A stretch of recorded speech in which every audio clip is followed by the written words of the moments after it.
isang hagdan. Walang hanggan ang pag-akyat o pagbulusok pababa. Saan ka nga ba patungo sa iyong panaginip? At ang mas mahalaga, ano ang kahulugan nito sa tunay mong buhay? Ang mga impormasyon sa videong ito ay batay sa mga paniniwala, interpretasyon at artikulo mula sa iba't ibang sources online. Hindi ito personal na opinion o professional na payo. Nasa inyo guys kung maniniwala kayo dito o hindi. Maraming nananaginip ng hagdan. Pero kakaunti lang ang nakakaalam na ang simpleng imaheng ito ay maaaring magsiwalat ng iyong direksyon sa buhay o babala ng paparating na panganib.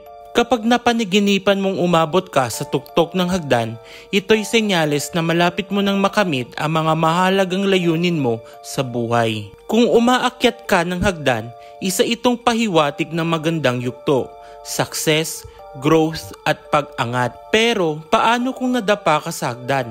Maaaring senyales ito ng kakulangan ng kumpiyansa sa sarili o takot na bumagsak. Ang pag-akyat patungong langit sa panaginip, isa itong napakalakas na simbolo na may kakayahan kang maging big shot sa totoong buhay. Ngunit kung pababa ka ng hagdan, baka unti-unti kang lumalayo sa iyong mga pangarap. Mas nakakatakot kung biglang gumuho ang hagdan habang tinatahak mo ito.